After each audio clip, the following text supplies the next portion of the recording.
Hello,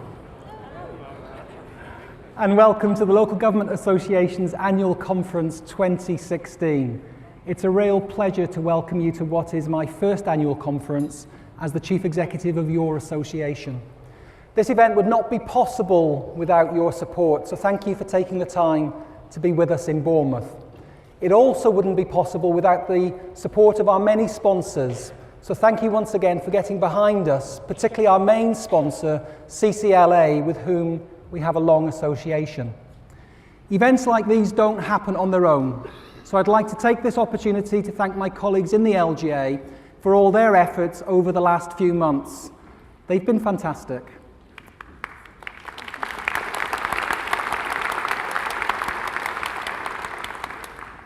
Now, they say a week is a long time in politics.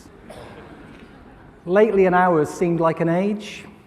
So just 8 months in this role, it feels like I've been here a whole lot longer, but in a good way, of course.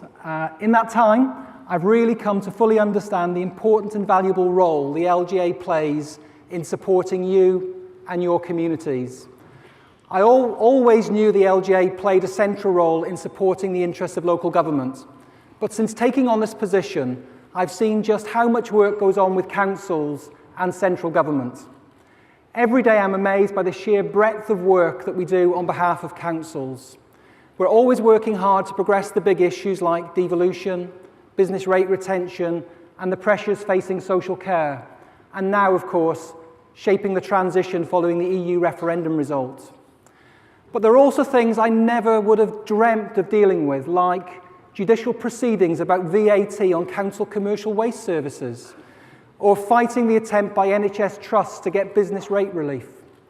No matter how big or how small the issue, these are the things that matter to you, our membership, and to us in the LGA. We're here to provide you with the support you need to do your job. We're proud to be working with you and for you to help you deliver lasting change for your communities. I think the LGA really is a fantastic organisation, a cross-party association driven by so many common interests. But we're not complacent. We're always striving to improve and to achieve better outcomes for you, our members. There is no doubt that it's been a tough last year, but the leadership shown by councils during this time has been unwavering. This same leadership and collaborative approach will be needed more than ever as we embark on another challenging year. What better time to start this than here at our annual conference? Our annual conference has always been a significant event in my diary, and I hope in yours. We've got lots to get through over the next few days. The programme is packed with opportunities to discuss the issues currently affecting local government. It's a brilliant chance to meet and discuss, to learn, to generate ideas, and importantly, to celebrate the year's achievements. I hope you have a terrific conference, and I really look forward to speaking with as many of you as possible over the next few days. Now, it's time to introduce our very special guests.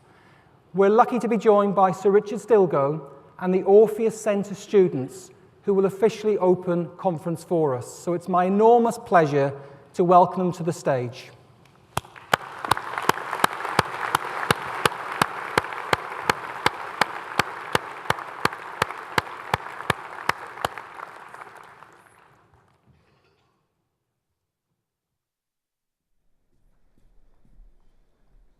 Good afternoon. It's early for the pantomime season, I suppose. Good afternoon. Better. Good. Very good. Thank you very much for inviting us here. Thank you especially for inviting me here, because I don't get out nearly as often as I used to. There's the occasional Jeremy Corbyn lookalike competition.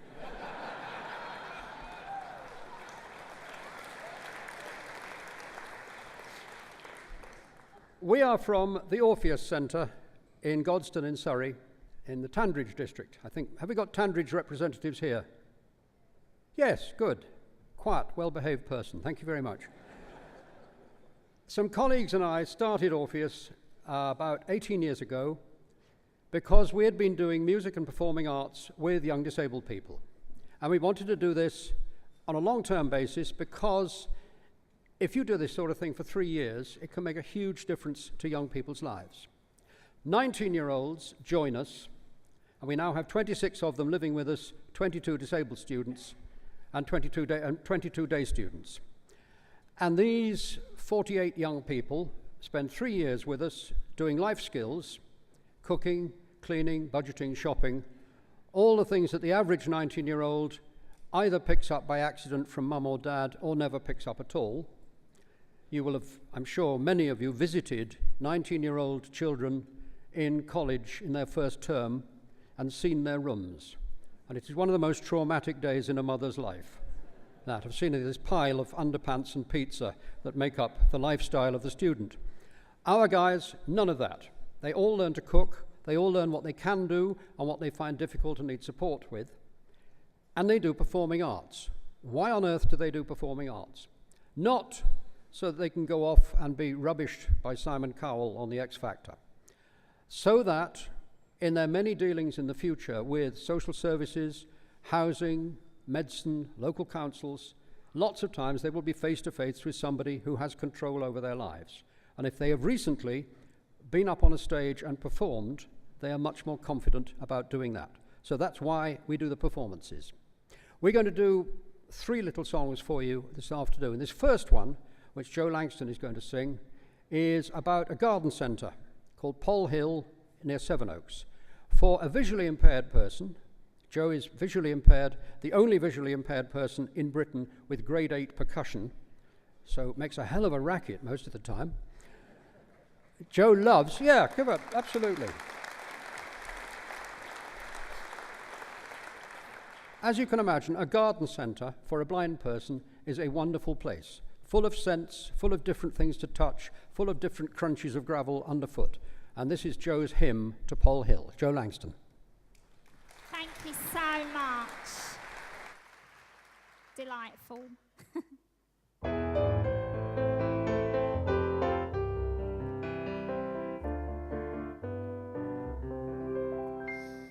Come and buy a wooden bench for your lovely patio, or a table and a set of garden chairs. Choose the little gnome to buy and take back home. There's such a choice of home and garden wares. You can go to Nouvelle's restaurant and have a sausage roll with a latte and some chocolate sprinkles too. Then meet up with your friends and the fun just never ends. There's lots and lots of things to see and do. Pole Hill, Pole Hill. When it's time to come and pay the bill. Pole Hill, Pole Hill. Pay for your food and drink at the till. You can go into the pet shop and see the animals. They've got rabbits, hamsters, budgies and tropical fish. There's realistic mice. Your cat would find one nice. Or buy a bag of dog food if you wish. They've got grow bags for tomatoes and canes for climbing beans.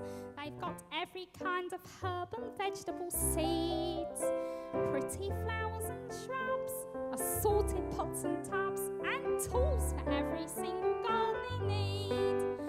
Pole Hill, Pole Hill is where I buy a herb called dill. Pole Hill, Pole Hill. Don't forget your barbecue grill. Everybody, Pole Hill, Pole Hill is where I buy a herb called dill. Pole Hill, Pole Hill. I love it, and I always will. Thank you so much.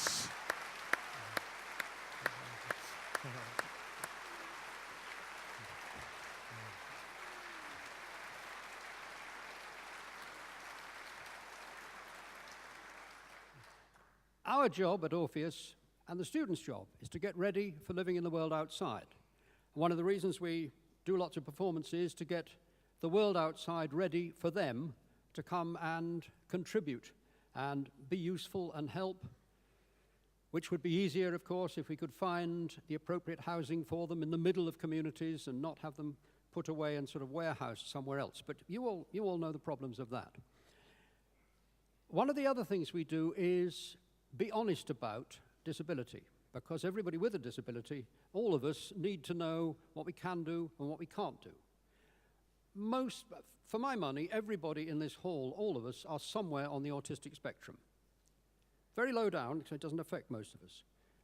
Other people are higher, as you will have noticed in the competition for the leadership of the major parties over the last few hours.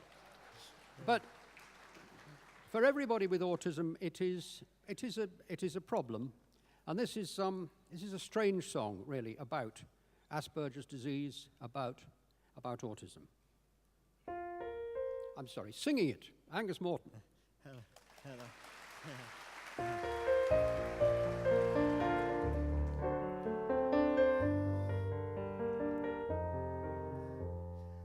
Everywhere and every day, people stare, then look away. I understand, I'd do it too, if I were you. That's what I do. It isn't easy being me. The day is full of ups and downs. The road has twists and turns, but I don't know the way. It isn't easy being me, but this is who I have to be. I am me, the same old me, every day.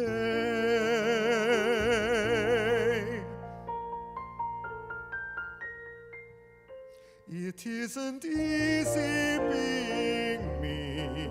I'm in a place I can't call home. It has no memories, no seeds have yet been sown. It isn't easy being me, but this is who I have to be. Being me, just being me, is what I do. One step at a time, one beat of my heart. Every step, a brand new start. It isn't easy being me when every face is fresh and strange. I cannot read your mind, and everything is new. It isn't easy being me, but this is who I have to be. Being me, just being me, is what I do. It isn't easy being me, but this is who I have to be. And I suppose, who knows, it isn't easy being you.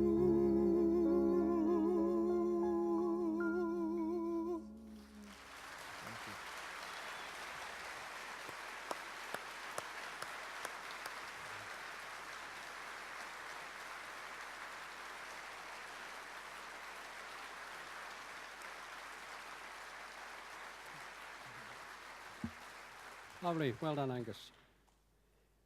The idea is for our young disabled people to leave Orpheus and live independently in the community and contribute to it by in Angus's case, going out to day centres, going into schools. We do a lot of already. We move into schools and get pupils in schools used to the idea that disabled people can do stuff. One of the most interesting places we work is in prison. We go into prisons and we get young offenders to write songs about what they've done, about how they're missing home, missing girlfriends, missing children. And we then record those songs, and a CD of that song will then go home to the family member as a reminder that the young prisoner is still there, still thinking of them. And also, for the young prisoner, at the end of the week that we spend in prison with them, they do a concert to the rest of the prison, to prison officers, sometimes to relatives if they're allowed in, and they get up on stage and have to get over that hurdle of the bravery of getting onto a stage and very often being applauded for the first time in their lives.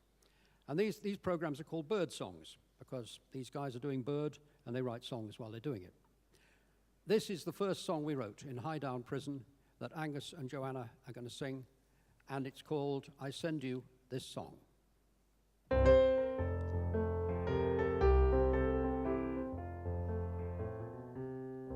I send you this song, it isn't a lot. I did something wrong, so it's all that I've got. I see you again, I hope it's not long. Until then, all I have is this song. I send you this song, it isn't a lot.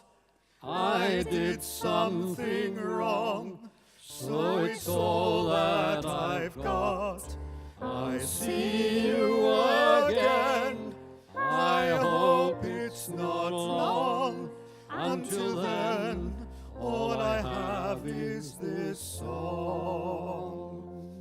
Here's my song down the line. It's not much, but it's mine. Till then, stay strong. Here is my song. Here's my song down the line.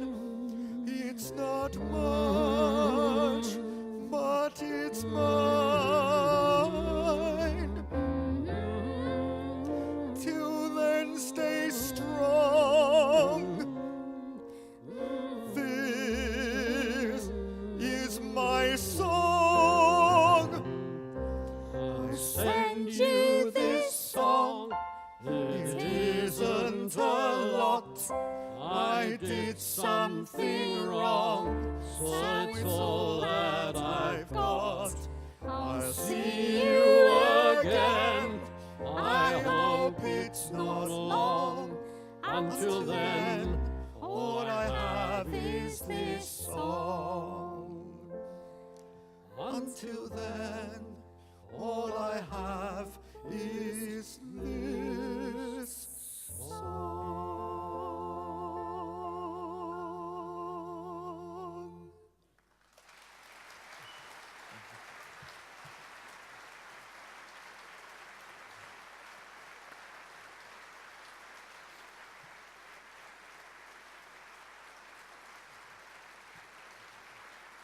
If you have...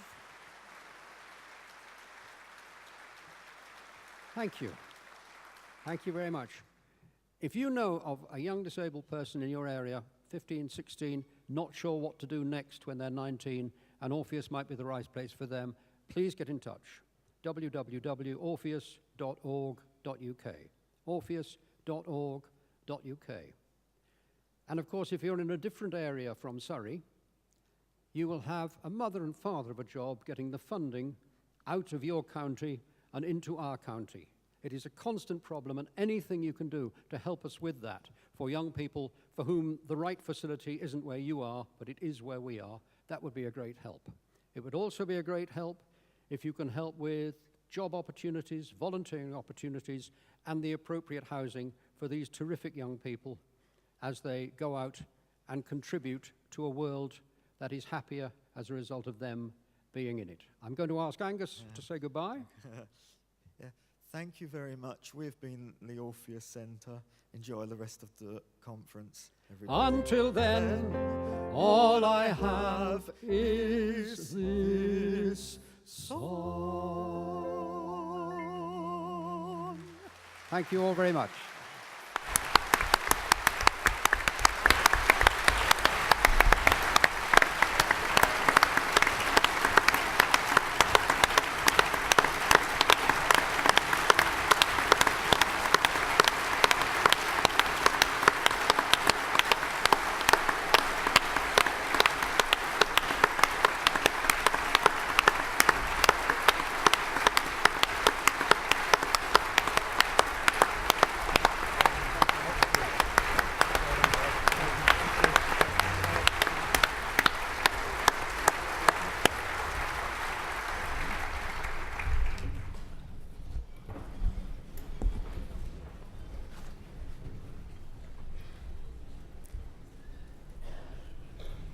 What can I say, really? Wow.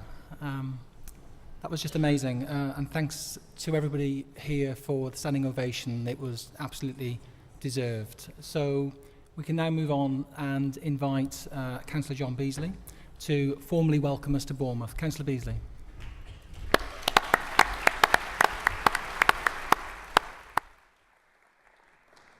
Well, what a wonderful start to our conference, and our congratulations to the work that Sir Richard is doing with so many valuable youngsters. I'm John Beasley, I'm leader of Bournemouth Council, and I'm delighted to see so many local government colleagues here in Bournemouth, and I extend the warmest of welcomes to you all. As you might imagine, we're very proud of our town and this beautiful setting by the sea. Bournemouth's hotels and hospitality are well known, and the whole town is looking forward to making your stay here truly enjoyable and to give you many happy memories to take away for the future. Bournemouth is always a popular conference destination for delegates, and I hope you will find some leisure time so that you can seek out a little of what we have to offer in the resort. Our conference, the LGA conference, was last here 2 years ago in 2014. I'm delighted to welcome you back to Bournemouth after we went to Harrogate last year. Hopefully the conference will be back here again in Bournemouth in 2018. Of course, as ever, we have a very topical programme for conference this week. I'm sure we are all looking forward to some forthright debate and a clearer understanding of where we stand with government as we contemplate the latest dose of austerity for local government. The expectations of government and our ability to deliver vital services to our residents are not in doubt.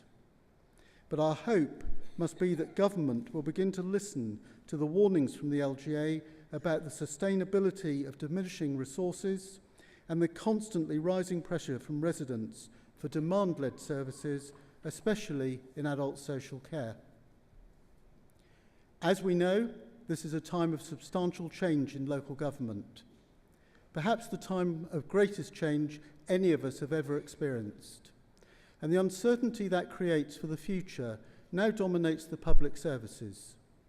As ever, local government has risen to the challenge, and through the most rigorous efficiency and transformation programmes up and down the country, we have set the example for all public services to follow throughout government. We all know that Westminster could learn a lot about the transformation of government departments and budgets and the art of delivering true value for money to taxpayers from the example that local government has set over these past 6 years or more. You will remember, of course, our comprehensive set of initiatives, Rewiring the Public Services, launched by Sir Merrick Cockell at our conference 3 years ago in Manchester. It was inspirational and demonstrated that local government in this country is probably the most strategically prepared for the future of all the public services, certainly well ahead of most of those delivered through central government. No doubt we shall hear more about this new developed agenda over the next few days. We in local government have been served in exemplary fashion by all the elected officers of the LGA, both currently and in the past few years, and we owe them all a huge debt of gratitude for their tenacity and long-term vision for local government. Headed up by Gary Porter, who has been there for us every step of the way, I'm sure that we will want to wish him a big thank you this week for everything he has done during his term as our chairman, not least in his negotiations with the government on behalf of all of us in local government. Equally,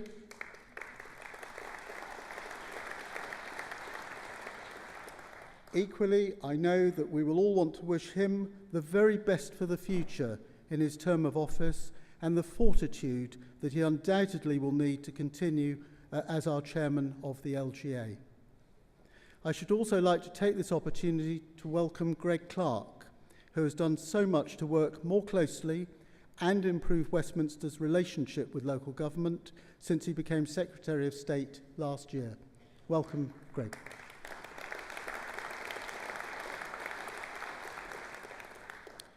Over the next few days, I'm looking forward to meeting as many colleagues as possible and enjoying all that this LGA conference has to offer every one of us. Welcome to Bournemouth. Enjoy your stay here and come back again in your own time to relax with all that this great resort has to offer throughout the year. Welcome back to Bournemouth and have a great conference.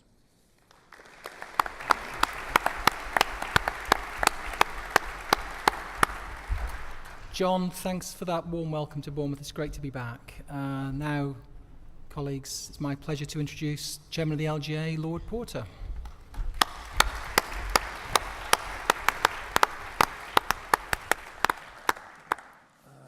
Well, here we go. Good afternoon, everyone. I hope you really enjoyed the Orpheus presentation. I hope you enjoyed the entertainment. I'm gone off script here, so sorry about the speech, people. But the key part of having them today was to make sure you get the key message that we need to do as much as we can as local government to make Richard's job easier, because he's doing all the heavy lifting on this one. All we've got to do is get some paperwork in order. Can I also thank John? He did tell me he's been on his knees all weekend, well, all of Sunday anyway, in a particular building, making sure we get the summer weather that we expect when we come to Bournemouth, and he looks like he's pulled it off. So thank you, John. I'll send somebody round to cut the grass for you because you didn't get that done on Sunday. We always get great feedback when we're here, and I'm sure it's not just because we're by the seaside, John. Thanks. Thank you also to all of our sponsors. Without your support, we wouldn't be able to pull this conference off the way we do, particularly CCLA, who are our main sponsor once again. Well, it doesn't seem like 12 months since we were last all together. What a 12 months it's been, though.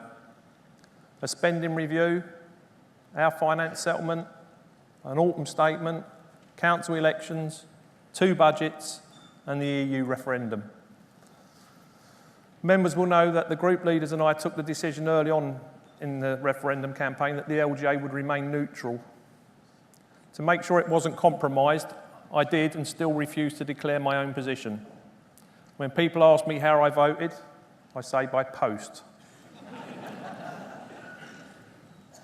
To make sure that temptation was completely avoided, I even made sure I wasn't around for the closing hours of the referendum campaign. Instead, I was lucky enough to go to Glastonbury, thanks to Harvey, Siggs and Mendip Council, wherever you are, Harvey. I can't see you in a room, but thank you very much. Although I do have to admit that the fantastic experience was slightly diminished when I got back home on Sunday evening and I realised that I was probably the only politician in Glastonbury who wasn't going to end up in the shadow cabinet. Sorry, Luke. You can get me back with that one later, but I'll take one on the chin later. Seriously, though, at this moment, nobody is clear about what the referendum means for us. It will no doubt be explored deeper during the group meetings, and our conference programme allows us to have an open discussion about what we're going to have to deal with. One thing I do know is that we are not going to sit back and have our history written. We are going to carry on doing what we do best, the heavy lifting to get things done, to keep services running for our residents. I think it's fair to say that we are in a state of political turmoil right now on both national and international fronts. But our children still need protecting, our grandparents have to be cared for, and the bins still need to be emptied. Life will go on, and that's thanks to us. Councils are the engine that keeps this country moving, and now more than ever, we need to take the lead and hold our communities together. The referendum means that we will no longer be part of EU, but it doesn't mean that we will no longer be British. And being British means we stand for tolerance, openness and respect, and that must be shown by all of us to everyone in our communities. We need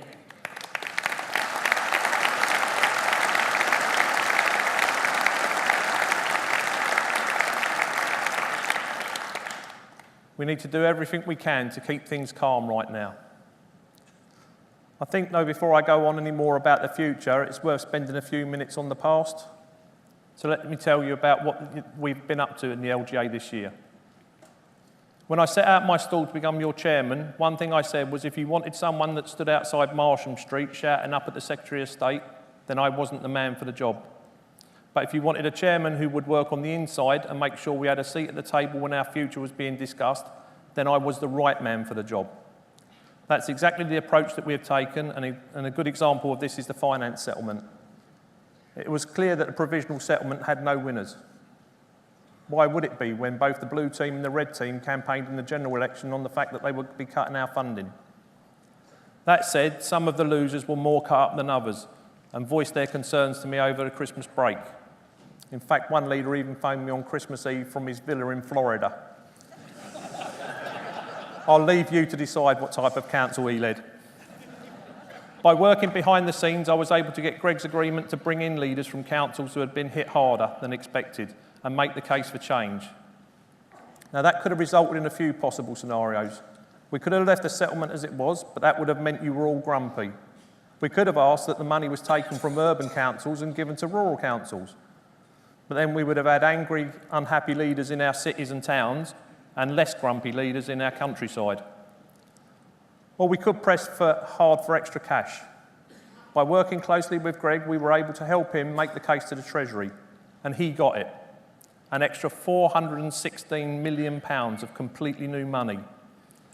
Now this means that no one will fall into negative grant funding over the next 3 years. It was a fundamental change to the provisional settlement and one that was unprecedented. This proves that on occasion we simply have to do things behind closed doors. No fuss, no noise, we just get things done.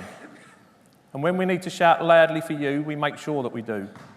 However, there are times when you may not hear from us, but rest assured we are in there day in, day out, fighting your corner and trying to get the best deals for you all. One issue that we have been more vocal about recently is business rates, making sure we get more control over that money. Already what we have achieved is one of the biggest reforms to local government finance that this country has ever seen, certainly in my lifetime. As we move towards 100% retention, it won't always be easy. There are lots of different views about how it will work and what we need to do to make sure that it's fair. I know that Greg is going to say a lot more about business rates shortly and how the LGA and DCLG have been working together for a shared goal. There will, of course, be times when we have to step away from that arrangement if we can't agree. But it's important where we can, we work together and find our own solutions to any problems. It's clear that local government is strongest when we speak with one voice. And on occasion, it does need to be a loud voice. I think we proved that when the government announced plans to force all of our schools to become academies. We can definitely say we stepped up to the mark there. We joined together from all political colours and across the country. We were united. We made sure our opposition was loud and clear, and it worked, and government listened to us. Now our outstanding schools can make their own minds up about their future. Then there's housing. I think it's fair to say that most people thought the housing bill wasn't the greatest piece of legislation to enter Parliament. Sorry, Greg. We did manage to get some changes made, and I remain optimistic that as the regulations are drafted, because of the way we work together, we will have further opportunities to improve it. Being your chairman is a real privilege. I get to celebrate the good stuff, and I'm also there if things go wrong. But it pains me to say when I stood before you last year, I had a secret. And that's probably an understatement, as there were probably a few, but there was one very important one. I've been offered a seat in the House of Lords, but was sworn to secrecy or I would lose it. I believed then, and more so now, 8 months on, that this is a real advantage for the sector. Not only does it allow me to work closely with our vice presidents, but when we are being criticised, it also allows me to nip things in the bud. I'll give you a brief example. Early on, I was sitting in on a debate when a prominent ex-cabinet minister from a previous Conservative government stood up and started to lay into local government. I asked him to give way, and he kindly did. I then began to point out in quite short language the error of his comments. Yeah, you can figure that one. The next day, he got up and started again. So I again intervened and explained to him that the thing he was complaining about was in fact the fault of the government that he had been a minister in.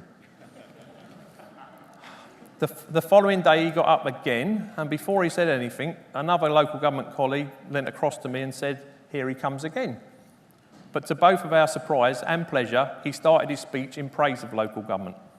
That's kind of training. But that's just me shouting, and I am only one voice. When we all shout together, we make a real difference, working across parties, across areas, and across different tiers. Whether it's making sure our communities stick together, tackling the crisis in social care, or pushing for devolution, we've just got to get on with it.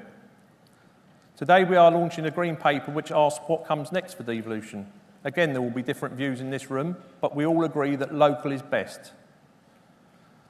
Now, just one more thing before I hand over to Greg. By close of play tonight, we may know who the final two contenders are for to be Prime Minister. If it's not tonight, then it would almost be certainly by the end of Thursday. And whoever it is, I will try to make sure that I meet with them both to get their commitment to work with us and not against us. I'll give you my word that I will suspend my own preference. I will come out and support and campaign on behalf of the candidate that looks like they will give the best deal for local government. I know I've gone on for more than I usually do, but these are important times. Sorry about that. If I can leave you with anything, then I hope it is this. Strong local leadership is crucial right now. With uncertainty all around us, we are the bedrock our places are built on. The fallout from the referendum and the political turmoil means that it's never been more important for us to stick together. We need to be at the forefront of what comes next. Together we can achieve great things in the weeks and months ahead. I hope you enjoy conference, and I look forward to meeting as many of you as possible over the next few days. Thank you.